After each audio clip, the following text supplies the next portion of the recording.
Good afternoon, Dutch Fork. Today is Friday, May 17th, and this is your Silver Screen Report.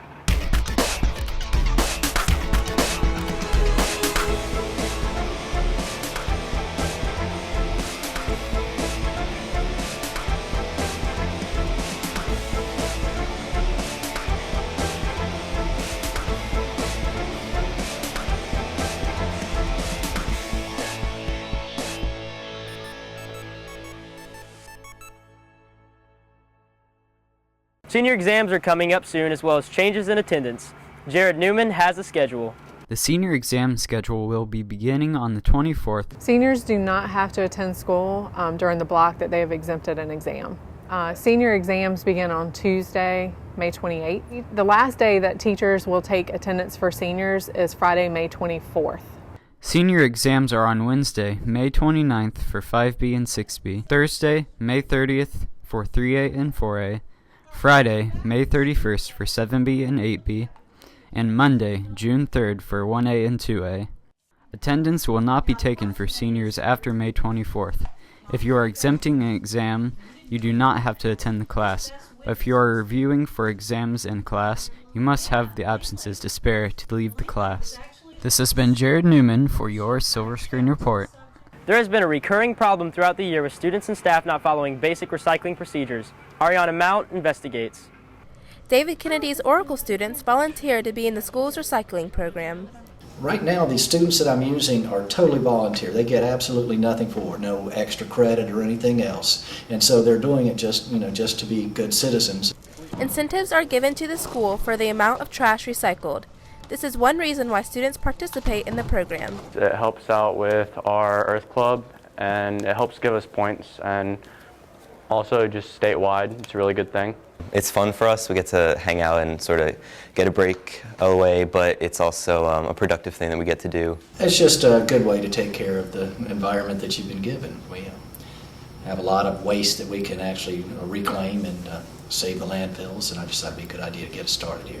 Designated bins are placed throughout the school for each item to be recycled. These bins are not intended for trash, glass, and other items that cannot be recycled. We recycle paper, cardboard, bottles and cans is mainly what we get. Although the end of the year is approaching, students are still not following the correct recycling procedure. Students, a lot of times they're just ill-informed, a lot of times they just don't care. And if you see trash that you know is trash, like apple bits, pieces of pizza thrown in with the recycling, it's just not good. Putting things into bottles, like putting paper into bottles, that's something that's tough, or leaving water in bottles when they throw it away, because we have to take the time to take all of those outside, empty them, and then put them back in. Oracle students put in hard work to help not only the school, but the environment. So we put cans into a bin, which we dump by themselves into the dumpster. We have to bag bottles, and that's the only thing that we bag, but we get mostly those. That's what's recycled the most. Paper goes in just on its own, and so does cardboard. And once we sort those and bag those, we either take the bins or the bags out behind the cafeteria where the dumpsters are, and we dump them in and take them back. The key to a more successful recycling program is the students following the correct procedure. We are providing a service for the school that other people don't get a chance to. If people would do their job, we could get a lot more things recycled, and we could get it done a lot quicker time. This has been Ariana Mount for your Silver Screen Report. Prom was held last week, and Daniel Hudson dances to the beat. We had lots of meetings Thursdays after school where we talked about ideas for decorations and fundraising and planning and preparing, so it was just a whole big process throughout the year.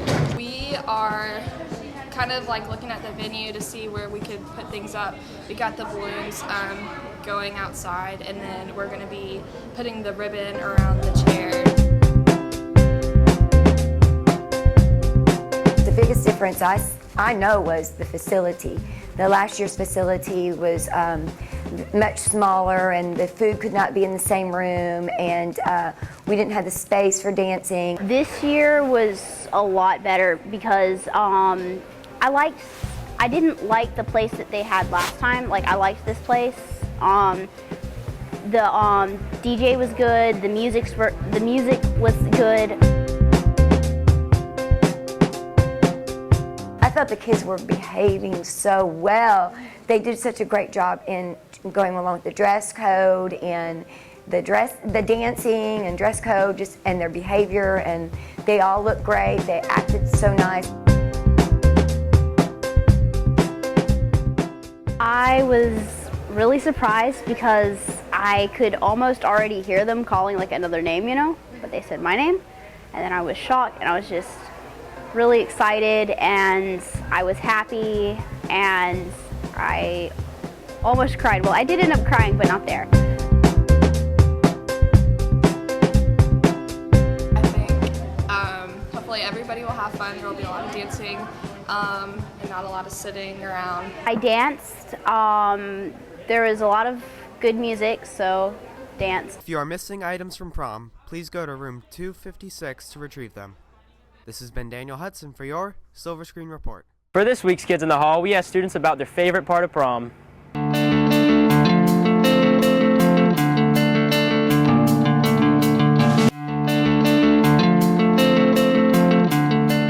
Probably like getting together with everybody and taking pictures at the park. But I like the music and the lights and everything. And all my friends were there. It was tight. My favorite part about prom was getting all dressed up and getting to see my friends and going out to dinner and having a lot of fun. My favorite part about prom was that we actually got to see who King and Queen and Prince and Princess were this year. The Great Gatsby, a movie based on the classic book by F. Scott Fitzgerald, opened last week. Jacob Sprankle has a review. New York, 1922. The Great Gatsby came to theaters last Friday in a renewed movie version of the classic book by F. Scott Fitzgerald. The parties were bigger, the morals were looser, and the liquor was cheaper. The restlessness approached. In the movie, Nick Carraway recounts his experience of a summer in the 1920s where he moves to jazz-age New York and gets swept away by the social dynamics of the rich. He moves into West Egg, an area on Long Island for the newly rich, and sells bonds for the booming stock market. I beg your pardon. Mr. Gatsby would like to speak to you. His neighbor, Jay Gatsby, is the mysterious millionaire who needs Nick to reconnect him with Nick's married cousin Daisy. I'm certainly glad to see you again. I'm certainly glad to see you as well. This movie follows the book story well, but it does not amount to all of the hype. It fails to capture the imagery of the novel, but it does use interesting images. The depiction of Gatsby's parties are slightly absurd, and its use of modern music and colorful tricks makes the movie interesting, but also draws away from Fitzgerald's timeless story. I've just heard the most shocking thing. It all makes sense. Will you come, old sport? We need you. This movie does great justice for fans of the book due to its adherence to the source material. However, casual audience members may feel a little bored with the movie. This has been Jacob Sprankle for your Silver Screen Review. The SAT word of the week is carouse, a verb meaning to party or to celebrate. Tuesday night, the boys' varsity soccer team played Lexington. Luke Amick has a recap. On Tuesday, Dutch Fork's boys' varsity soccer team played against Lexington. The Foxes started out strong with a goal early into the game made by sophomore Tyler Bass.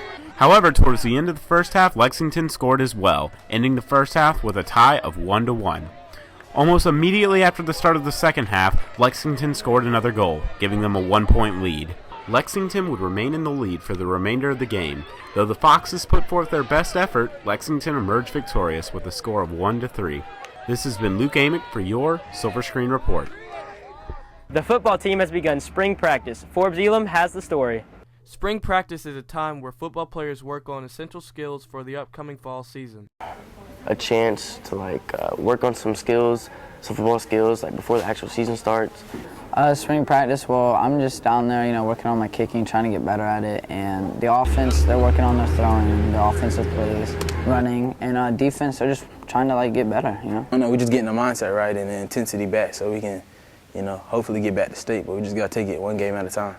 Players are trying to regain chemistry and get back into shape. All the stuff that you worked on last year, it's progressing towards spring ball. So that we can come together as a team and build our chemistry back up from what we had last year and get ready for the season. It is important to have spring practice because you're just trying to get back in the rhythm of football. After the state game, we've been out for probably like 5 months, probably a pretty long time, and like we're just trying to get back into it. Expectations are high for the upcoming season. We're gonna do pretty good. We got a big O-line. We also have a fantastic quarterback. I think we have a chance to win state. I really do. I think we're really good. We're really solid.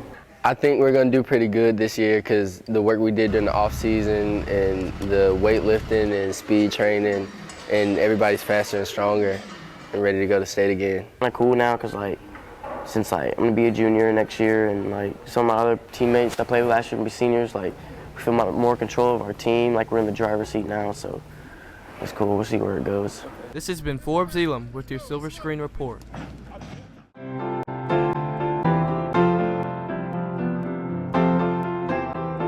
I would have chose better people to hang out with in high school. Not saying like my friends now are awful, but friends I had back then were awful. I love my friends now. I wish that I knew everybody's not going to be your friend. Everybody isn't how they appear to be. So basically, if I knew that, then I guess my high school career in general would just be a lot easier. I've learned who to trust and about what. Instead of just telling everybody everything, you kind of need to pick and choose who you tell what. Everyone doesn't need to know your business, and so it's okay to stay quiet sometimes and just do your thing in quiet, in private. Keep it straight.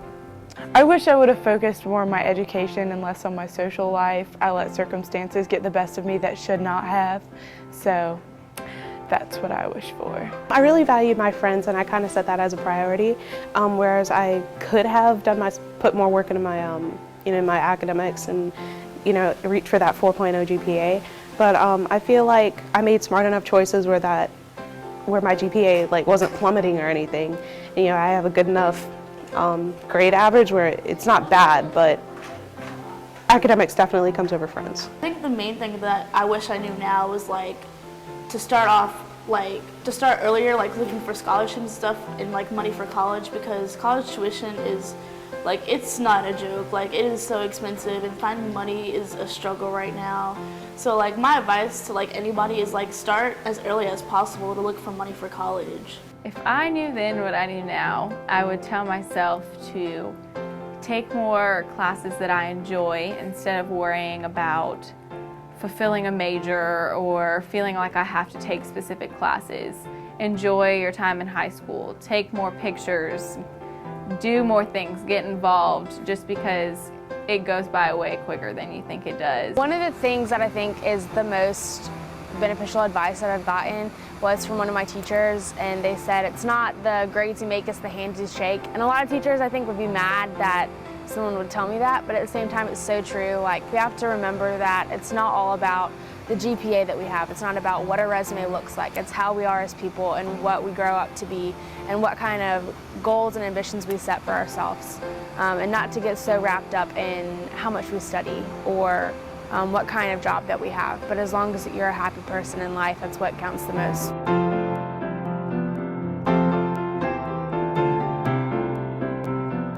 The Fashion and Design Club's fashion show is tonight at 7 p.m. Tickets are $5 at the door. Tuesday night is yearbook distribution. Come to the arena between 6 and 9 p.m. to pick up your book. You must have a photo ID or send your photo ID and a signed note with a friend or parent to pick up your book. If you cannot come to distribution, you'll have to wait until lunch next Friday to get your yearbook. Next Thursday, there will be a literary magazine interest meeting after school in Miss Sheely's room number 246. Thanks for watching. We'll see you next week. Corey, come stand right here and block that reflection of the sunlight off the bleachers. There has been a problem. Just kidding. Dude, I know, for real. It's just sad. How hard is it to read something? You could hide some stuff in there, dude. Like squirrels. Daniel Hudson? Should I? You said you wanted to, so do it. Okay. Nice. Okay.